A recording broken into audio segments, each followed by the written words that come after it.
Paper 11ஓட paper 9ஓட ரொம்ப ரொம்ப ரொம்ப ஈஸியான ஒரு டாபிக், ரொம்ப இன்ட்ரெஸ்டிங்கான ஒரு டாபிக் அப்படின்னா அது மாடியூல் 11.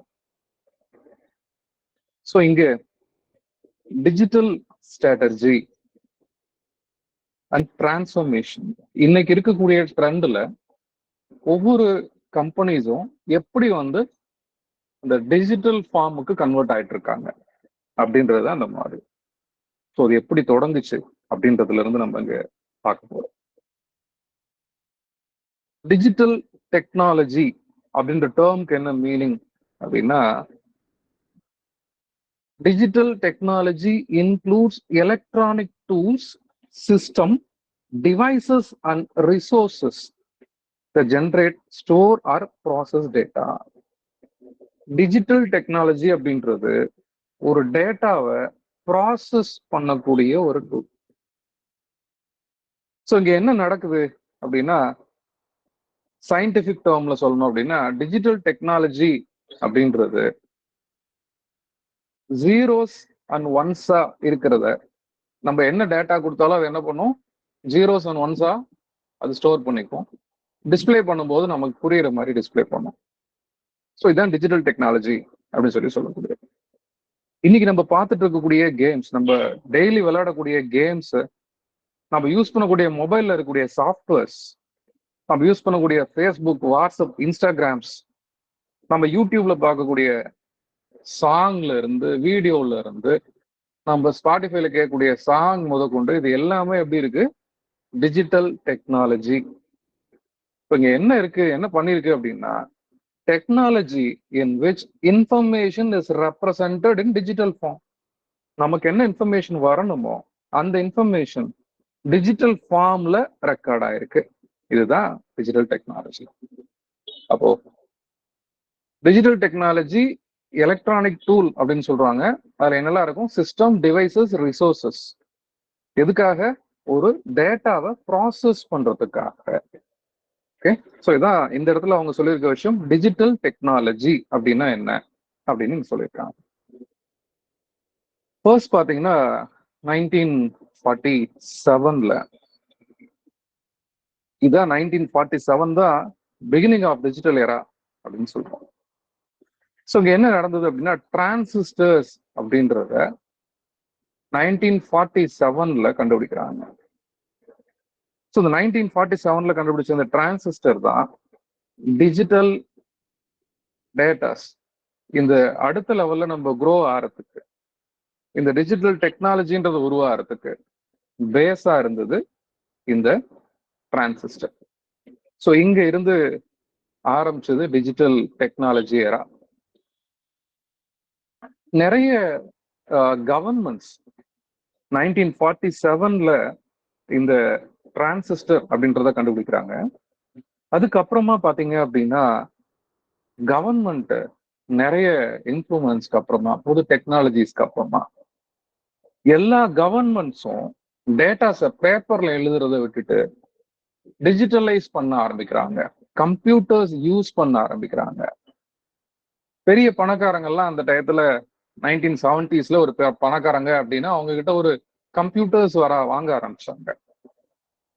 ஸோ நிறைய ஹவுஸ் ஹோல்டும் கம்ப்யூட்டர்ஸ் யூஸ் பண்ண ஆரம்பிச்சாங்க. என்ன நடக்குது இந்த இடத்துல, டிஜிட்டல் ஃபார்ம் ஆஃப் ரெக்கார்டிங் அப்படின்ற கான்செப்ட் உருவாக ஆரம்பிக்குது. இதனால நிறைய ஜாப் அப்படின்றது கிரியேட் ஆகுது. இந்த விஷயம்தான் இப்ப இருக்கக்கூடிய அந்த இன்ஃபர்மேஷன் ஏஜ் அப்படின்னு சொல்றோம். நிறைய டேட்டாஸ் அன்னையில இருந்து 1970ல இருந்து ஸ்டோர் பண்ண வைக்க அந்த டேட்டாஸ் எல்லாம் இன்னைக்கு கோடிக்கணக்கான டேட்டாஸா இருக்கு. அந்த டேட்டாஸை இப்ப என்ன சொல்றோம், இப்ப இருக்கக்கூடிய டைம் பேரு இன்ஃபர்மேஷன் ஏஜ் அப்படின்னு சொல்றோம். ஸோ இந்த இன்ஃபர்மேஷன் ஏஜ்னு ஒரு விஷயம் கிரியேட் ஆகுறதுக்கு ரீசனா இருந்தது அப்படின்றது, இந்த 1970ஸ்ல கவர்மெண்ட் கம்ப்யூட்டர்ஸை யூஸ் பண்ண ஆரம்பிச்சது. அந்த கம்ப்யூட்டர்ஸ் யூஸ் பண்ண ஆரம்பிச்சதுனால நிறைய ஜாப் அப்படின்றது கிரியேட் ஆக ஆரம்பிச்சது. ஸோ டிஜிட்டல் ரெவல்யூஷன், நிறைய இந்த டிஜிட்டல் ஃபார்ம்ஸ் அப்படின்றது வரும்போது என்ன நடந்தது அப்படின்னு சொல்லி பார்த்தோம் அப்படின்னா, மேனுஃபேக்சரிங்ல நிறைய மிஷின்ஸ் கண்டுபிடிக்க ஆரம்பிச்சாங்க. The technological advancement have actually increased manufacturing output with robots replacing humans. அதுக்கு முன்னாடி எல்லா பொருளுமே உலகம் முழுக்க இருந்த அத்தனை ப்ராடக்ட்ஸும் கையில, ஒவ்வொரு ப்ராடக்ட்டும் பாத்தீங்கன்னா கையில தான் மேனுஃபேக்சர் பண்ண வேண்டிய கட்டாயம் இருந்தது. அதுக்கப்புறமா அந்த ப்ராடக்ட்ஸ் எல்லாமே மிஷின்ஸ் மூலமா மேனுஃபேக்சர் பண்ண ஆரம்பிக்கிறாங்க. என்ன ஆகுது? ஆட்டோமேட்டிக்கா அந்த இடத்துல அவுட்புட் அதிகமாக ஆரம்பிக்குது, மாஸ் ப்ரொடக்ஷன்ஸ் பண்ண முடியுது, குவாலிட்டி குறையாம ஒரே மாதிரியான ப்ராடக்டை ப்ரொடியூஸ் பண்ண முடியுது. எதெல்லாம் ஹியூமன் எரர்ஸா இருக்குமோ அதெல்லாம் அவாய்ட் பண்ணி மிஷின்ஸ் அதை பர்ஃபார்ம் பண்ணும்போது பெஸ்டான ரிசல்ட்ஸ் வர ஆரம்பிக்கும். ஸோ இது மெடிக்கல் இண்டஸ்ட்ரியிலையும் பெரிய அளவுல growth வர ஆரம்பிக்குது. நிறைய ட்ரீட்மெண்ட், நிறைய புதுசான விஷயங்களுக்கு, நோய்களுக்கு மருந்துகள்லாம் கண்டுபிடிக்க முடியுது. ஸோ இந்த டிஜிட்டல் ரெவல்யூஷன் அப்படின்றது பாத்தீங்க அப்படின்னா ரொம்ப வேகமா வளர ஆரம்பிக்குது. ரொம்ப வேகமா ப்ராடக்டோட ப்ரொடக்ஷன் ப்ராசஸ் அப்படின்றத கம்ப்ளீட் பண்ண பெரிய அளவுல சப்போர்ட் பண்ண ஆரம்பிச்சது. Digital strategy. இந்த டிஜிட்டல் ஸ்ட்ராட்டஜி அப்படின்றது என்ன அப்படின்னா, a plan to maximize business benefits using technology. அது எந்த பிசினஸ் ஆனாலும் இருக்கலாம், எனி பிசினஸ். ஒரு பிளான் இது பிசினஸ்ல இருக்கக்கூடிய பெனிஃபிட்ஸ டெக்னாலஜியை யூஸ் பண்ணி ப்ராஃபிட்டை ஏர்ன் பண்றது. ஸோ எதெல்லாம் சேர்ந்து இதை பண்ண முடியும்? It requires collaboration across leadership, IT, marketing. இவங்க எல்லாரும் ஒன்று சேர்ந்து இந்த டிஜிட்டல் ஸ்ட்ராட்டஜியை அவங்க இம்ப்ளிமெண்ட் பண்ணா பெரிய அளவுல ப்ராஃபிட் அப்படின்றது கிடைக்கும். அப்போ பிசினஸ்க்கு பெரிய பெனிஃபிட்ஸ் கிடைக்கும். ஸோ இந்த டிஜிட்டல் ஸ்ட்ராட்டஜி எப்படி இருக்கு? டிஜிட்டல் ஸ்ட்ராட்டஜி என்ன பண்ணும் அப்படின்னா, focus on technology not culture. இதோட கேரக்டரிஸ்டிக்ஸ். டிஜிட்டல் ஸ்ட்ராட்டஜி என்ன பண்ணும்? Focus on technology. ஒவ்வொரு ஏரியால ஒவ்வொரு கல்ச்சர் இருக்கு. உதாரணமா, நீங்க சென்னையில போய் பஸ் ஏறுறீங்க அப்படின்னா, சென்னையில பஸ் ஏறும்போது ஒரு சைடு ஃபுல்லா லேடிஸ், ஒரு சைடு ஃபுல்லா ஜென்ஸ், அந்த மாதிரி இருப்பாங்க. திருச்சியில பஸ் ஏறினீங்கன்னா ரெண்டு சைட்லயுமே ரெண்டு பேருமே உட்காரலாம். அங்க இங்க பெண்கள், இங்க ஆண்கள் எல்லாம் கிடையாது. அங்க ரெண்டு சைடுமே ஆண்களும் உட்காரலாம், பெண்களும் உட்காரலாம். கோயம்புத்தூர்ல பஸ் ஏறணும்னா முன்னாடி எல்லாம் பெண்கள் ஏறணும், பின்னாடி ஆண்கள் ஏறணும்னா பின்னாடி போய் ஏறணும் அப்படின்னு சொல்லுவாங்க. இது கல்ச்சர், ஒவ்வொரு ஊர்ல இருக்கக்கூடிய culture. Red bus ticket book பண்ணும்போது ஆரம்பத்துல இதெல்லாம் இல்லை. அப்போ ரெட் பஸ்ன்றது ஒரு டிஜிட்டல் டெக்னாலஜி. ஒரு டிக்கெட் புக்கிங்க டிஜிட்டலா கன்வெர்ட் பண்றாங்க. அப்போ அவங்க எதை ஃபோக்கஸ் பண்றாங்க? ஒரு டிஜிட்டல் ஸ்ட்ராட்டஜி எதை ஃபோக்கஸ் பண்ணுது அப்படின்னா, focus on technology not on culture. அதுக்கப்புறம் அதில் இம்ப்ரூவ்மெண்ட்ஸ் கொண்டு வந்து ப்ராப்ளம்ஸ் அங்கங்க வர அதை சரி பண்றாங்க. ஸோ டிஜிட்டல் ஸ்ட்ராட்டஜி அப்படின்றது பிஸ்னஸ் மாடலை கொஞ்சம் அட்வான்ஸ் பண்றது, கம்பெனியோட கேபபிலிட்டிஸை இன்க்ரீஸ் பண்றது. யோசிச்சு பாருங்க, அன்னபூர்ணால காலையில ஒரு 1000 பேர் சாப்பிடுவாங்க. 1000 பேர்த்துக்கும் ஆர்டர்ஸ் எடுக்கணும். பழைய மெத்தட்ல ஒரு பேப்பர்ல எழுதிக்கிறாங்க. காலையில போன உடனே யார் யாருக்கு என்னென்ன வேணும்னு கேட்டு ஒரு பேப்பர்ல எழுதி அதை கொண்டு போய் அங்கே ஆர்டர் சொல்லி அந்த ஆர்டரை வாங்கிட்டு வந்தாங்கன்னா அந்த ப்ராசஸ் எப்படி இருக்கும்? அது எவ்வளவு சிரமமான ஒரு ப்ராசஸா இருக்கும். நிறைய ஹியூமன் எரர்ஸ் நடக்கிறதுக்கு வாய்ப்பு இருக்கு. நம்ம ஆர்டர் பண்ணது ஒன்னா இருக்கும், வந்தது ஒன்னா இருக்கும். இல்லை நம்ம ஆர்டர் பண்ண ப்ராடக்ட்டை தவிர மற்ற எல்லாம் வந்துட்டே இருக்கும், நம்ம ஆர்டர் பண்ணது கிடைக்காம இருக்கும். ஸோ இதெல்லாம் அவாய்ட் பண்றதுக்கு என்ன பண்றாங்க? அப்போதான் டிஜிட்டல் ஸ்ட்ராட்டஜி அங்கே அப்ளை பண்றாங்க. இப்போ கையில ஒரு டேப் மாதிரி, ஒரு மொபைல் மாதிரி ஒன்று வச்சுட்டு நீங்க போன உடனே எந்த டேபிள்ல நீங்க உட்காந்துருக்கீங்க, எந்த டேபிளுக்கு என்ன ஆர்டர் பிளேஸ் பண்ணணும், அந்த ஆர்டர் என்ன டைம்ல பிளேஸ் ஆயிருக்கு, அந்த ஆர்டர் ப்ராசஸ் பண்ணிட்டு தான் அதுக்கப்புறம் வரக்கூடிய ஆர்டர்ஸ் ப்ராசஸ் பண்ணணும். இப்போ இங்க இருக்கக்கூடிய டேப்ல அங்கே என்டர் பண்ண உடனே அங்கே போயிடும் டேட்டா. இப்போ இந்த டேபிளுக்கு இது வேணும் அப்படின்ற டேட்டா அங்கே இமீடியட்டா அங்கே ப்ரொடக்ஷன் பண்ணக்கூடிய இடத்துக்கு போயிடுது. அப்போ இங்க என்ன நடந்தது? ஒரு பிசினஸ் மாடலை டிஜிட்டலைஸ் பண்றாங்க. ஸோ இதுதான் டிஜிட்டல் ஸ்ட்ராட்டஜி பண்ணக்கூடிய விஷயம். அப்போ setting down a strategy is a key component of the transformation process. டிரான்ஸ்ஃபர்மேஷன் என்ன? ஆல்ரெடி நடந்துட்டு இருந்தா அதே ப்ராசஸ் தான். இப்போ அங்கேயே வந்து ஒரு பார்சல் சாப்பாடு வாங்குங்களேன். பார்சல் சாப்பாடுக்கு நீங்க அமௌண்ட் கட்டின உடனே உங்களுக்கு ஒரு பில் வரும். அதே டயத்துல சாப்பாடு உள்ள பார்சல் பண்ணிட்டு இருக்கவருக்கு ஒரு பில் போவோம், டெலிவரி கவுண்டருக்கு ஒரு பில் போவோம். சைமல்டேனியஸா 3 இடத்துல இவருக்கு சாப்பாட்டுக்காக வெயிட் பண்றாருன்ற தகவல் உடனே போய் சேர்ந்துரும். இமிடியேட்டா அதை ப்ராசஸ் பண்ணி வெரிஃபை பண்ணி கொண்டு வந்து நம்மகிட்ட கொடுத்துருவாங்க. அப்போ இது என்ன நடந்தது?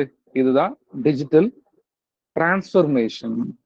அப்போ டிஜிட்டல் ஸ்ட்ராட்டஜியை இம்ப்ளிமெண்ட் பண்ணோம்னா அதுக்கு பேரு digital transformation. Okay, so setting down a strategy is a key component of the transformation process. என்ன பண்ணுது? It ensures that technology is being implemented in a way that supports the business objectives.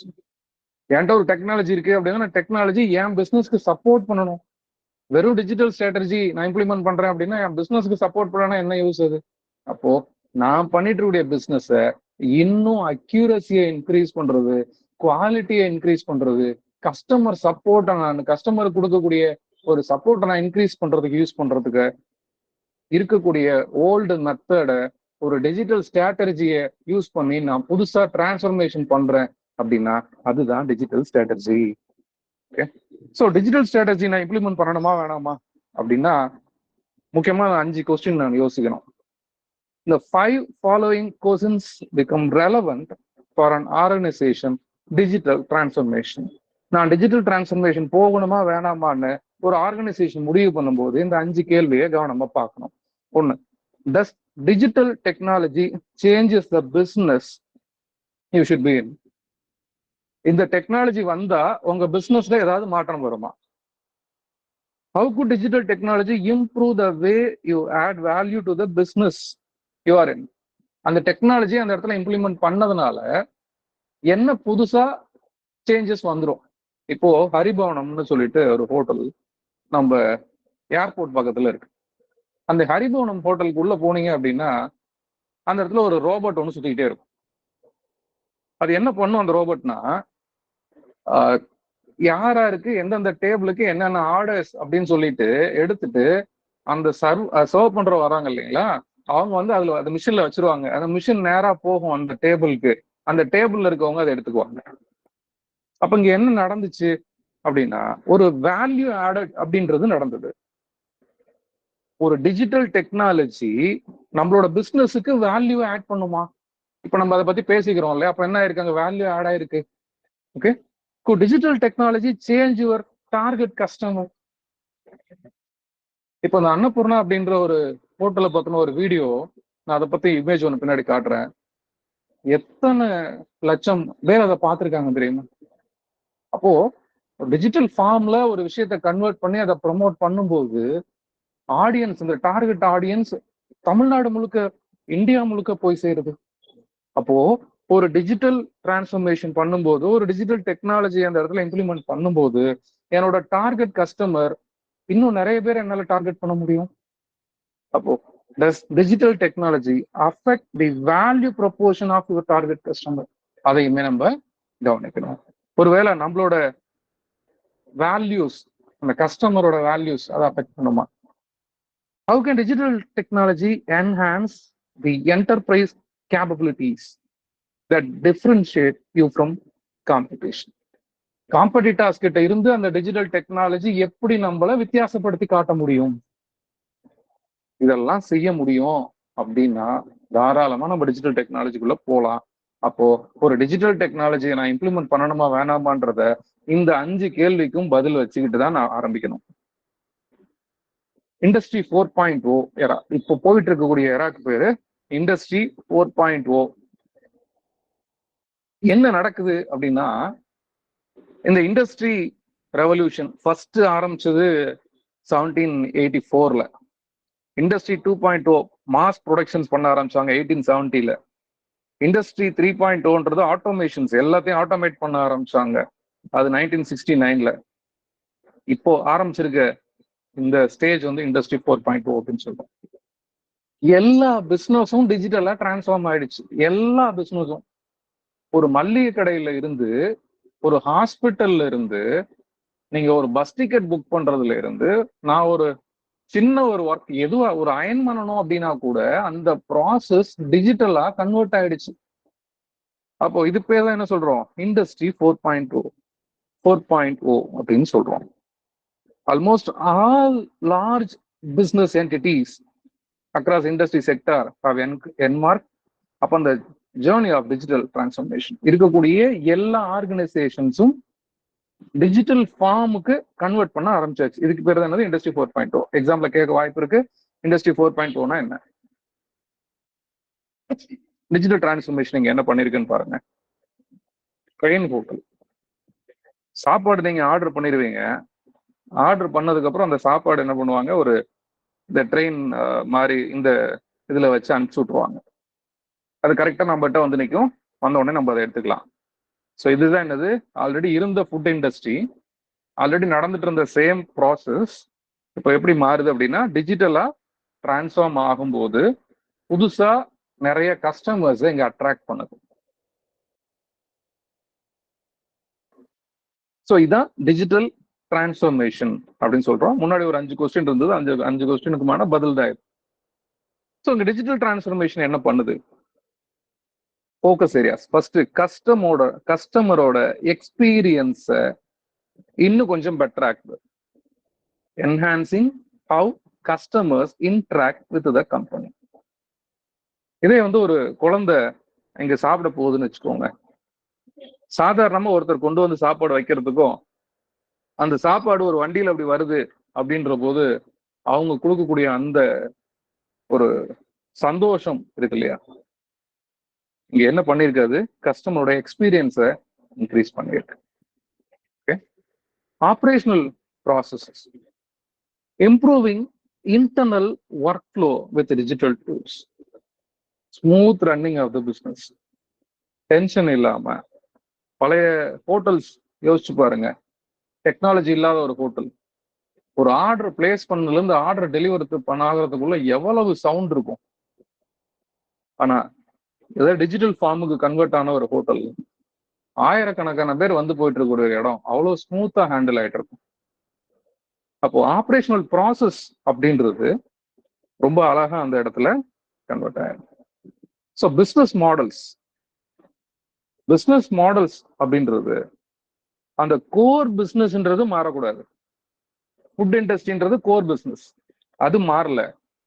அதை innovate பண்றாங்க, புதுசா ஒரு விஷயத்தை அங்க implement பண்றாங்க.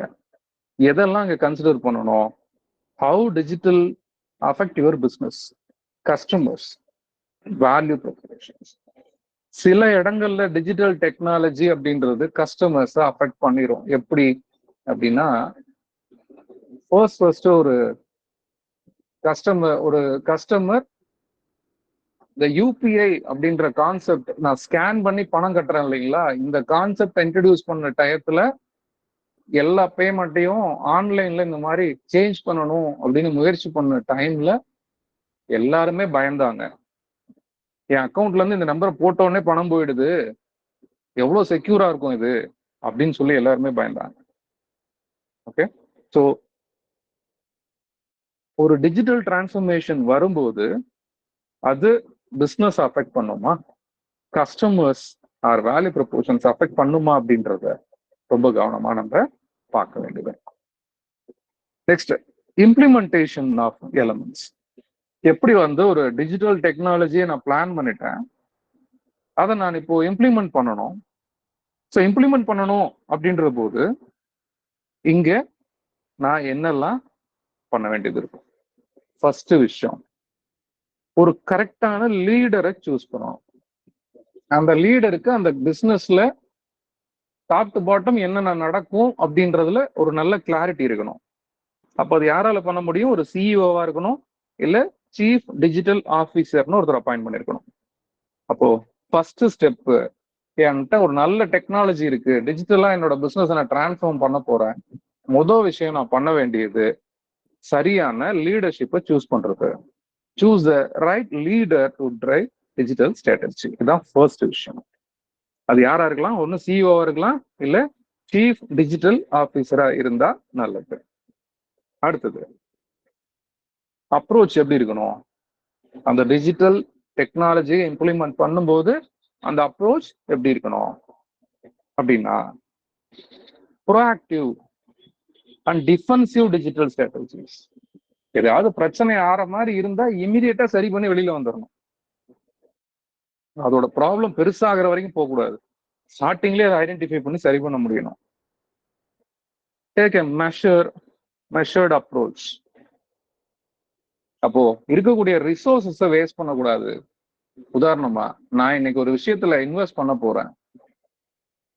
அப்படி இன்வெஸ்ட் பண்ணும்போது எனக்கு நான் ரொம்ப பழைய டெக்னாலஜி யூஸ் பண்ணிட்டு இருக்கேன் அப்படின்னு வச்சுக்கோங்க. உதாரணமா, எல்லாரும் 4G அப்படின்ற கான்செப்ட்ல இருந்த போது பிஎஸ்என்எல் அப்போதான் 3G லான்ச் பண்ணிட்டு இருந்தா. எல்லாரும் 4G யூஸ் பண்ணிட்டு இருந்த போது பிஎஸ்என்எல் 3G அப்போதான் கொண்டு வராங்க. டிஜிட்டலா அவங்க ரொம்பவே பின்தங்கி இருந்தாங்க. இப்பதான் 4Gக்குள்ள வந்திருக்காங்க. இப்போதான் 5G, இப்போ ஒரு 1 வீக் முன்னாடி தான் 5G இந்த சைட்ல உள்ள வரப்போறாங்க ஃபியூச்சர்ல. அப்போ ஒரு கம்பெனி, லிமிடெட் ரிசோர்சஸ் இருக்கக்கூடிய கம்பெனி ஒரு டெக்னாலஜிக்குள்ள வரணும் அப்படின்ற போது ஒரு மெஷர்ட் அப்ரோச் இருக்கணும். இருக்கக்கூடிய ரிசோர்சஸ் வேஸ்ட் ஆகாம பார்த்துக்கணும். ஃபியூச்சர் ப்ரூஃபிங்கா இருக்கிறது ரொம்ப ரொம்ப இம்பார்ட்டன்ட். இப்போ நீங்க ஒரு மொபைல் ஆப் நீங்க வச்சிருக்கீங்க அப்படின்னா, அந்த மொபைல் அப்ளிகேஷன் அடுத்து உங்களால அப்டேட் பண்ண முடியணும். ஒவ்வொரு வாட்டியும் அன்இன்ஸ்டால் பண்ணிட்டு எல்லா டேட்டாவும் போயிட்டு மறுபடியும் நீங்க புதுசா தான் டேட்டா கிரியேட் பண்ணணும், புதுசா லாகின் கிரியேட் பண்ணணும்னா யாருமே அதை விரும்ப மாட்டோம். அப்போ ஒரு பிசினஸ் டிஜிட்டலா டிரான்ஸ்ஃபார்ம் பண்ணும்போது அது ஃபியூச்சர் ப்ரூஃபா இருக்கணும். புதுசா எந்த அப்டேட் வந்தாலும் அதுக்கு அடாப்ட் ஆகிற மாதிரி இருக்கணும். இதை பார்த்துட்டு தான் நீங்க என்ன பண்ணணும், ஒரு டிஜிட்டல் ஸ்ட்ராட்டஜியை இம்ப்ளிமெண்ட் பண்ணணும். இன்னோவேஷன்ஸ் அண்ட் இல்ல டிஸ்ரப்டிவ் அப்படின்னு சொல்லியிருப்பாங்க அவங்க புக்ல. ஸோ இன்னோவேஷன்ஸ் அப்படின்றது என்ன நீட் இருக்கோ அந்த நீடுக்கு ஒரு சொல்யூஷன் கொடுக்கறது, அதான் இன்னோவேஷன். ஒரு தேவை இருக்கும், அந்த தேவைக்கு ஒரு சொல்யூஷன் கொடுக்கறது. டிஜிட்டேஷன் அப்படின்றது, டிஜிட்டலைசேஷன் ஒரு வேர்டு இருக்கு, டிஜிட்டேஷன் ஒரு வேர்டு இருக்கு. டிஜிட்டேஷன் அப்படின்னா அனலாக் டேட்டாவை டிஜிட்டல் ஃபார்முக்கு கன்வெர்ட் பண்றதுக்கு பேரு டிஜிட்டேஷன். அனலாக் டேட்டாவை டிஜிட்டலா கன்வெர்ட் பண்ணணும் டிஜிட்டேஷன். 2 மார்க்ல கேட்டுருவான், எம்சிக்யூல வந்துரும். என்னன்னு கேட்பான், டிஜிட்டேஷன் அப்படின்னா என்னன்னு கேட்பான். Convert analog data to digital. Digitalization அப்படின்னா என்ன, digital tools to transform business model. நான் பண்ணிட்டு இருக்கக்கூடிய பிசினஸ் டிஜிட்டல் ஃபார்முக்கு நான் கன்வெர்ட் பண்றேன் அப்படின்னா அதுக்கு பேரு டிஜிட்டலைசேஷன். அனலாக் டேட்டாவை டிஜிட்டல் ஃபார்முக்கு கன்வெர்ட் பண்ணா அதுக்கு பேரு டிஜிட்டேஷன். உதாரணமா அந்த அடோப்ல ஒரு விஷயம் நடந்தது. அடோப் என்ன பண்ணாங்க அப்படின்னா, நீங்க அடோப்ல என்ன டேட்டா ஒர்க் பண்ணாலும் அதை கிளவுட்ல ஸ்டோர் பண்ற மாதிரி கொண்டு வந்தாங்க. அது ஒரு டைம்ல அது ஒரு பெரிய செக்யூரிட்டி இஷ்யூ ஆயிட்டு அதுக்கப்புறமா அதை சரி பண்ணி இப்ப மறுபடியும் மீண்டு வந்தாங்க. அலிபாபா கேள்விப்பட்டிருப்பீங்க, ஆன்லைன் பிளாட்ஃபார்ம். ரொம்ப பெரிய அளவுல அவங்க இந்த டிஜிட்டல் மூலமா, டிஜிட்டல் டிரான்ஸ்ஃபர்மேஷன் மூலமா வேர்ல்டு ஃபுல்லா பிசினஸ் பண்ணிட்டு இருக்காங்க. ஸோ இங்க இன்னோவேஷன் அப்படின்றது ஒரு நீட் இருக்கும், அந்த நீடுக்கு ஒரு சொல்யூஷன் கொடுக்கறது தான் இன்னோவேஷன் சொல்றோம். அனலாக் டேட்டாவை டிஜிட்டலா கன்வெர்ட் பண்ணா அதுக்கு பேரு டிஜிட்டேஷன். டிஜிட்டல் டூல்ஸ் பிசினஸ் டிரான்ஸ்ஃபர்மேஷனுக்காக யூஸ் பண்ணோம்னா அதுக்கு பேரு digitalisation. Okay, emerging technologies most important ஏரியாவுக்கு வந்திருக்கிறோம். இதெல்லாம் 5 மார்க்ல ஒவ்வொரு ஸ்லைடையும் ஒவ்வொரு 5 மார்க்ல கேட்கறதுக்கு வாய்ப்பு இருக்கு. இங்க என்ன அப்படின்ற விஷயம் மட்டும்தான் கொடுத்துருப்பாங்க. இதை பத்தி கொஞ்சம் நம்ம இன்னுமே எக்ஸ்ட்ரா நம்ம கத்துக்கணும். சும்மா கூகுள் சர்ச் அடிச்சு இதெல்லாம் படிக்கணும். பிக் டேட்டா அப்படின்னா என்ன? பிக் டேட்டா அப்படின்றது managing and analysing vast amount of data for decision making. இன்னைக்கு நம்ம கிட்ட ஆதார் கார்டுன்னு ஒண்ணு இருக்கு. இந்தியால 140 கோடி ஆதார் கார்டு இருக்கு.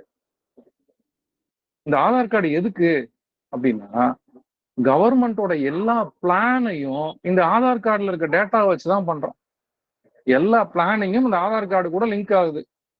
இப்ப தமிழ்நாடு கவர்மெண்ட் ஒவ்வொரு வீட்டுக்கும் போயிட்டு வயசானவங்களுக்கு சுகர் பேஷண்ட்ஸ்க்கு உண்டான டேப்லெட்ஸ் கொடுக்குறாங்க. இந்த வீடு தேடி மருத்துவம்னு ஒரு கான்செப்ட் எதை வச்சு பண்றாங்க? இந்த ஆதார் கார்டுல கூடிய ஏஜ் பேஸ் பண்ணி யார் யாருக்கு என்னென்ன ப்ராப்ளம் இருக்குன்றத முதற்கொண்டு அதுல டேட்டா வந்துடுது. அப்போ மாசத்துக்கு எவ்வளவு மாத்திரை தேவைப்படுது, ஒவ்வொருத்தருக்கும் என்னென்ன வேணும், பட்ஜெட் பண்ணும்போது இந்த பிளான்ல இவ்வளவு பேர் பெனிஃபிட் ஆறாங்க, அப்ப இவங்களுக்கு இந்த டேப்லெட்ஸ்க்கு உண்டான அமௌண்ட் நான் எவ்வளவு ஒதுக்கணும்னு சொல்லி எல்லா பிளானிங்க்கும் இந்த டேட்டா தான் யூஸ் ஆகுது. அப்போ கோடிக்கணக்கில் இருக்கக்கூடிய ஒரு டேட்டாவை அனலைஸ் பண்றக்கூடிய டெக்னாலஜி இருக்கு இல்லையா, இந்த டெக்னாலஜிக்கு பேரு பிக் டேட்டா. ஓகேங்களா?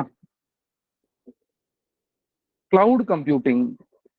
ஸோ கிளவுட் கம்ப்யூட்டிங் அப்படின்றது என்ன அப்படின்னா, இன்னைக்கு நம்ம போட்டோஸ் எடுத்த உடனே அந்த போட்டோவை கூகுள் டிரைவ்ல அப்லோட் பண்ணி விட்டுறோமா?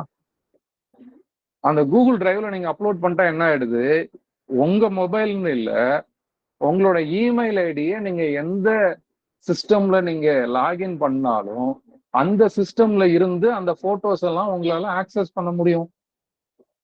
அப்போ கிளவுட் கம்ப்யூட்டிங் என்ன பண்ணுதுன்னு சொன்னா, எல்லா டேட்டாவையும் எடுத்து ஒரு இடத்துல ஸ்டோர் பண்ணிருது.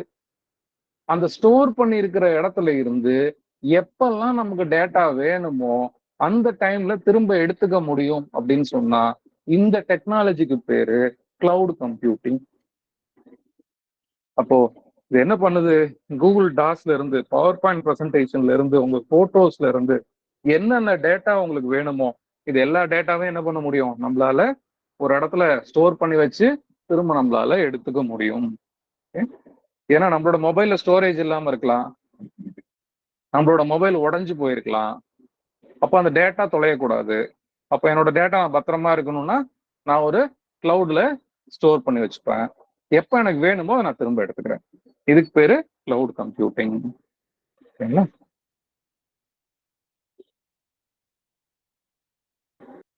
இன்னைக்கு தேதியில ஆர்டிபிஷியல் இன்டெலிஜென்ஸ் ரொம்ப பெரிய அளவுல இன்னைக்கு லட்சக்கணக்கான பேரோட வேலை வாய்ப்பு போறதுக்கு ஒரு ரீசன் ஆகும், புதுசா நிறைய பிசினஸ் உருவாகிறதுக்கு காரணமாகவும் இருக்கு இந்த AI. இப்போ லேட்டஸ்டா அங்க ஃபர்ஸ்ட் ஒரு இமேஜ் பாக்குறீங்க இல்லையா, ஒரு ரோபோட் ஒருத்தரை அடிச்சுக்கிட்டு இருக்கு. அந்த ரோபோட் வந்து ஃபைட் பண்றதுக்காக கிரியேட் பண்ண ஒரு AI மூலமா கிரியேட் பண்ண ஒரு ரோபோட். கராட்டேல இருக்கக்கூடிய எல்லா மூவையும் அதுல ஃபீட் பண்ணிட்டு ஒருத்தர் 2-3 பேர் அதுகிட்ட ஃபைட் பண்றாங்க, எல்லாரையும் அடிச்சு பறக்க விடுது. அப்போ AI அப்படின்றது என்ன அப்படின்னா, மனுஷங்க பண்ற விஷயத்த அப்படியே திரும்ப பண்ணுது, அதுக்கு பேர் தான் ஆர்டிபிஷியல் இன்டெலிஜென்ஸ் அப்படி சொல்லுவோம். ஸோ இந்த ஆர்டிபிஷியல் இன்டெலிஜென்ஸ் அப்படின்றது இன்னைக்கு ரொம்ப பெரிய அளவுல குரோ ஆகி வந்துட்டு இருக்கக்கூடிய ஒரு விஷயம். இது இப்ப இருக்கக்கூடிய ஒரு இதெல்லாம் டிஜிட்டல் ஃபார்ம்ல டிரான்ஸ்ஃபர் ஆயிட்டு இருக்கு. இப்போ இந்த பிசினஸ் எல்லாம் பாத்தீங்க அப்படின்னா AI மூலமா தான் ஃபியூச்சரே நடக்க போகுது. பிளாக் செயின் ரொம்ப முக்கியமான ஒரு கான்செப்ட். பிளாக் செயின்னா என்னன்னு தெரியாம எக்ஸாம் போனா 5 மார்க் விட்டுரும். ஸோ பிளாக் செயின் அப்படின்றது என்ன அப்படின்னா, secure transparent digital ledger technology, இதுக்கு பேர் தான் பிளாக் செயின் அப்படின்னு சொல்றோம். இப்போ ஆதார் பேஸ்டு ஓடிபி, ஒரு ஓடிபி மட்டும் உங்களுக்கு வரும், அந்த ஓடிபியை சொன்னீங்கன்னா உங்க அக்கௌண்ட்ல இருந்து பணம் எடுத்துக்கலாம். இப்போ நீங்க ஆன்லைன்ல பணம் கட்டுறீங்க, நீங்க பேமெண்ட் பண்ண உடனே அந்த இடத்துல ஒரு கேட்வே வரும், அந்த கேட்வேக்குள்ள போயிட்டு உங்களோட ஓடிபி நீங்க போடுவீங்க, ஓடிபி போட்டோடனே உங்க அக்கௌண்ட்ல இருந்து பணம் போயிடும். இதுதான் பிளாக் செயின் அப்படின்றது. ஸோ பிளாக் செயின் அப்படின்றது highly secure digital ledger, transparent digital ledger technology. So நம்மளோட பேமெண்ட் பண்றது, இந்த ப்ராசஸ் பண்றதுக்காக கொண்டு வரப்பட்ட ஒரு டெக்னாலஜி தான் பிளாக் செயின்னு சொல்றோம். இது தவிர அட் பிரசன்ட்ல பெரிய அளவுல வந்துட்டு இருக்கக்கூடிய விஷயம் அப்படின்னு சொல்லி சொன்னா ரோபோட்டிக் ப்ராசஸ் ஆட்டோமேஷன், RPA. இந்த ரோபோட்டிக் ப்ராசஸ் ஆட்டோமேஷன் அப்படின்றது என்ன பண்ணுது அப்படின்னா, எதெல்லாம் ரிப்பீட்டட் டாஸ்கோ, திரும்ப திரும்ப செய்யக்கூடிய டாஸ்க் இருக்கும் இல்லையா, இந்த ரிப்பீட்டட் டாஸ்க்கு எல்லாம் ரோபோட்ஸ் கொண்டு வந்துடுறது, மிஷின்ஸ் மூலமா அந்த வேலையை பண்றது. ரோபோட்ஸ் அப்படின்னா மிஷின்ஸ் வந்து அந்த வேலையை செய்யறது. ஸோ ரிப்பீட்டேட்டிவ் ஒர்க் எல்லாமே ஹியூமன் பர்ஃபார்ம் பண்ணாம மிஷின் மூலமா பர்ஃபார்ம் பண்றதுக்காக இப்போ வந்துட்டு இருக்கக்கூடிய டெக்னாலஜி தான் இந்த ரோபோட்டிக் ப்ராசஸ் ஆட்டோமேஷன். சப்பாத்தி சுடுறத அந்த மிஷின்ல இருந்து இட்லி நம்ம ஊத்துறதுக்கு மிஷின்ஸ் வந்தாச்சு, தோசை ஊத்த மிஷின்ஸ் வந்தாச்சு. இதெல்லாம் என்னது? RPA, robotic process automation. So digital மார்க்கெட்டிங்கோட ஸ்ட்ராட்டஜிஸ் இங்க நம்ம அடுத்து ஒரு 5 to 6 ஸ்லைட்ஸ் பார்க்க போறோம். இது ஒரு 5 மார்க்ல கேட்கறதுக்கு வாய்ப்பு இருக்கக்கூடிய ஒரு கொஸ்டின். டிஜிட்டல் மார்க்கெட்டிங்ல இப்ப என்னெல்லாம் ஸ்ட்ராட்டஜிஸ் இருக்கு, எப்படி வந்து மார்க்கெட்டிங் பண்றாங்க? First social media marketing. இன்ஸ்டாகிராம்ல நம்ம ஆட் பாக்குறோமா, ஃபேஸ்புக் ஆட்ஸ், யூடியூப் நீங்க உள்ள போன உடனே ஒரு ஆடு பிளே ஆயிட்டு அதுக்கப்புறமா தான் நம்மளோட கண்டென்ட்டை வியூ பண்ண விடுதா? ஸோ இந்த மாதிரி சோசியல் மீடியா மூலமா நம்ம கிட்ட என்ன பண்றாங்க? மார்க்கெட்டிங் பண்றாங்க. ஓகே, ஸோ வேற எப்படிலாம் மார்க்கெட்டிங் பண்றாங்க? எல்லாருக்கும் தெரிஞ்ச ஒரு முகம் ஜிபி முத்து, இன்ஃப்ளூயன்சர் மார்க்கெட்டிங். நீங்க ஒரு கேரளால ஒரு வீடியோ போஸ்ட் பண்றதுக்காக, ஒரு பிசினஸ் பத்தி ஒரு வீடியோ போஸ்ட் பண்றதுக்காக ஒரு 30 செகண்ட் வீடியோக்கு இந்த இன்ஃப்ளூயன்சர் மார்க்கெட்டிங்காக 2 lakh rupees பே பண்ணிருக்காங்க. ஜிபி முத்து ஒரே ஒரு ஃபங்க்ஷனுக்கு வந்து ஒரு ப்ராடக்ட பத்தி ஒரு வார்த்தை பேசினாருன்னா 1 lakh rupees பே பண்ணணும். எப்படி அது திரும்ப பேசப்படுது அப்படின்றதுதான். ஈஸியா அந்த ப்ராடக்ட் அவங்கள வச்சு என்ன பண்றாங்க? மார்க்கெட் பண்றாங்க. இன்னைக்கு MS தோனி ஒரு சைக்கிள் வந்து ஒரு இப்ப ஆடு வந்தது. அந்த சைக்கிள் வந்து பாத்தீங்க அப்படின்னா எலக்ட்ரிக் சைக்கிளோட ஒரு ஆடுக்கு அவர் ஒரு பாட்டு பாடியிருந்தார். வேர்ல்டு ஃபுல்லா ரீச் ஆச்சு. இன்ஃப்ளூயன்சர் மார்க்கெட்டிங் அப்படின்னு சொல்லுவோம். Email marketing. அப்போ இண்டிவிஜுவலா பர்சனலைஸ்டு ஆஃபர்ஸ் மூலமா இண்டிவிஜுவல் கஸ்டமர்ஸ் ஒவ்வொருத்தருக்கும் இமெயில் அனுப்புறது மூலமா அவங்க கூட ஒரு கம்யூனிகேஷன்ல இருக்கிறது. ஸோ இத இமெயில் மார்க்கெட்டிங் அப்படின்னு சொல்லி சொல்லுவோம். Stay connected with customers through personalised email. So இங்க டிஜிட்டல் மார்க்கெட்டிங்ல கண்டென்ட் மார்க்கெட்டிங் அப்படின்றது ரொம்ப முக்கியமான பெரிய அளவுல ஒரு மார்க்கெட்டிங் ஸ்ட்ராட்டஜியா இருக்கு. நம்ம இந்த அன்னபூர்ணாவை பத்தின ஒரு வீடியோ நம்ம பார்த்தோம் இல்லையா? அந்த வீடியோக்கு எவ்வளவு வியூஸ் போயிருக்குன்னு மட்டும் பாருங்க. 3.8 மில்லியன் வியூஸ், 41K சப்ஸ்கிரைபர்ஸ் இருக்காங்க, 59K லைக்ஸ் இருக்குது அந்த வீடியோக்கு. அப்போ கண்டென்ட் மார்க்கெட்டிங் அப்படின்றது educate customers through articles and videos. அவங்களுக்கு என்ன விஷயம் வேணுமோ அந்த விஷயத்தை இங்க அவங்க கொண்டு வர்றாங்க, ஒரு வீடியோவா அந்த இடத்துல எடுத்து போட்டுடுறாங்க. அப்போ டிஜிட்டல் மார்க்கெட்டிங் ஸ்ட்ராட்டஜியில கண்டென்ட் மார்க்கெட்டிங் அப்படின்றது ரொம்ப பெரிய அளவுல இன்னைக்கு க்ரோ ஆயிட்டு இருக்கக்கூடிய ஒரு விஷயம். சர்ச் இன்ஜின் ஆப்டிமைசேஷன், SEO அப்படின்னு சொல்லுவோம். இது என்ன அப்படின்னா, அங்க நான் ஒரு சின்ன சாம்பிளுக்கு நான் எடுத்திருக்கேன். Arts and science colleges in கோயம்புத்தூர்னு நான் கூகுள்ல சர்ச் பண்ணேன் அப்படின்னா எனக்கு எடுத்த உடனே ரத்னம் காலேஜ் முன்னாடி வந்து நிக்குது, அடுத்தது ஹிந்துஸ்தான் காலேஜ், அடுத்தது KSG காலேஜ், அடுத்தது RVS காலேஜ்னு இங்க வருது. அப்போ இந்த ஃபர்ஸ்ட் வந்து இருக்கக்கூடிய காலேஜ் தான் கோயம்புத்தூரோட பெஸ்ட் காலேஜா அப்படின்னு நம்ம சொன்னோம்னா, இங்க அவங்க என்ன பண்ணிருக்காங்க? சர்ச் இன்ஜின் ஆப்டிமைசேஷன் பண்ணிருக்கிறாங்க. கூகுள்ல சர்ச் இன்ஜின் ஆப்டிமைசேஷன் பண்றாங்க. Arts and science college in கோயம்புத்தூர்னு சர்ச் பண்ணா என் பேரு முன்னாடி வரணும். அப்போ அதுக்கு யூஸ் பண்ணக்கூடிய டெக்னாலஜி தான் என்னது? Search engine optimization. Improve content visibility on search engines. Okay, so இது வந்து டிஜிட்டல் மார்க்கெட்டிங் ஸ்ட்ராட்டஜியில ஒரு ஸ்ட்ராட்டஜி. நெக்ஸ்ட் பாத்தீங்கன்னா பே பர் கிளிக். இப்போ நான் அந்த புக் மை ஷோன்ற வெப்சைட்டுக்குள்ள போயிருக்கேன். அந்த புக் மை ஷோன்ற வெப்சைட்டுக்குள்ள நான் உள்ள போன உடனே இங்க பாத்தீங்கன்னா எனக்கு ஒரு பாப்பப் வரும், அப்படியே மேல இமேஜ் மாதிரி ஓடிக்கிட்டே இருக்கும். அதை நான் டச் பண்ணேன்னா அந்த கம்பெனி என்ன பண்ணும்? புக் மை ஷோக்கு அந்த விளம்பரம் இருக்கக்கூடிய கம்பெனி ஒரு அமௌண்ட்டை பே பண்ணும்.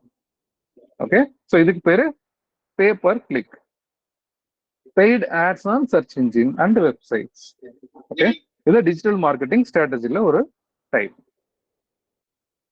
Affiliated marketing.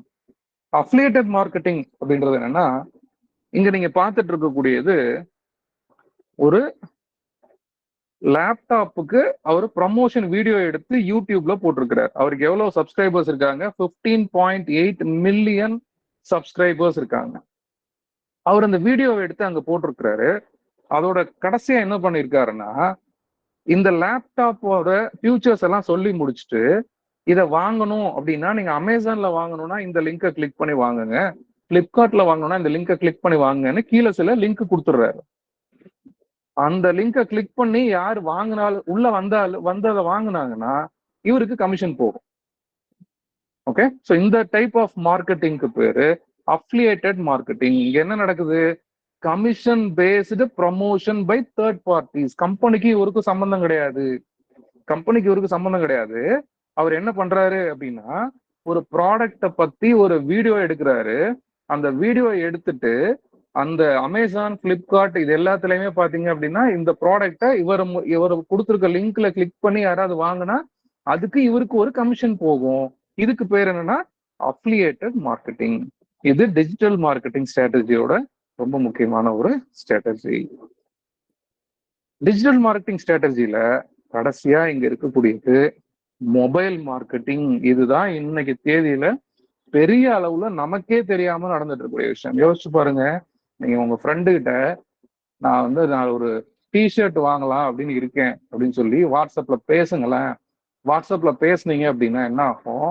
நீங்க வெளியில வந்தோடனே கூகுள்ல உள்ள போனீங்கன்னா உடனே ஒரு டிஷர்ட் கம்பெனியோட ஆடு வரும்.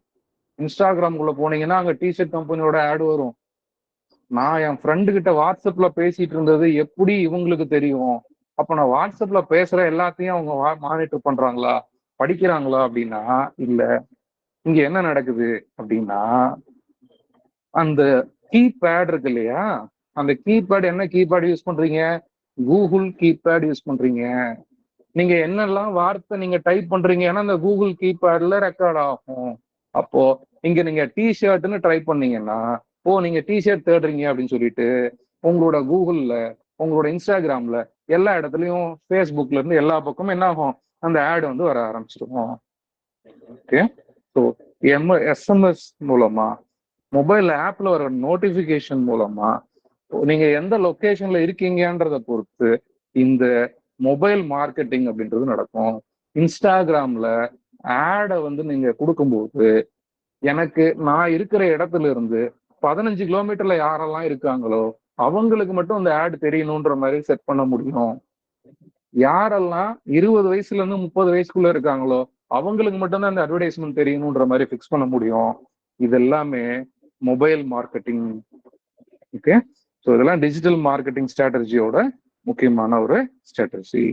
ஓகே, ஸோ இதோட இந்த யூனிட் கம்ப்ளீட் ஆயிடுச்சு. ரொம்ப ரொம்ப சாதாரணமான விஷயம், இதெல்லாம் உங்களுக்கே தெரியும். இதெல்லாம் ஒருத்தர் நடத்தி புரிஞ்சுக்கணும்னு அவசியம் இல்லை. இங்க நம்ம பேசின எல்லா விஷயமுமே ரொம்ப தினசரி வாழ்க்கையில நீங்க பார்த்த விஷயங்கள். சோசியல் மீடியா மூலமா எப்படி மார்க்கெட் பண்றாங்க, இன்ஃபுளுசர் மார்க்கெட்டிங், எவ்வளவு அட்வர்டைஸ்மெண்ட்ஸ் நீங்க இன்ஸ்டாகிராம்ல பாக்குறீங்க, யூடியூப்ல பாக்குறீங்க. ஒரு பர்டிகுலர் இடத்துக்கு போயிட்டு அந்த இடத்துல ஒரு ஒரு ஹோட்டலுக்கு போறாங்க, அந்த ஹோட்டல் எப்படி இருக்கு, அந்த சாப்பாடு எப்படி இருக்குன்னு சாப்பிட்டு பார்த்து அவங்க வந்து அதை ஒரு வீடியோவா எடுத்து போஸ்ட் பண்றாங்க. அதை பார்த்து 10 பேர் அதை வாங்க போறாங்க. ஸோ இதெல்லாம் influencer marketing. Email marketing daily நம்ம பார்த்துட்டு இருக்கக்கூடிய விஷயம். இந்த கண்டென்ட் மார்க்கெட்டிங், அன்னபூர்ணா வீடியோ பார்த்தோம், search engine optimization, pay per click, இது எல்லாமே தினசரி வாழ்க்கையில நம்மளோட பழகப்பட்ட ஒரு விஷயம்தான். ஓகே, ஸோ ரொம்ப ஷார்ட்டா ஒரு 30 நிமிஷம் செஷன் ப்ராப்பரா இதை நீங்க கவனிச்சிருந்தீங்க அப்படின்னா எக்ஸாம்ல 10 மார்க் உங்களுக்கு கிடைக்கும். ஓகே, பார்க்கலாம் மறுபடியும் நாளைக்கு செஷன்ல இன்னும் ஒரு 10 மார்க்கோட. தேங்க்யூ. Thank you sir.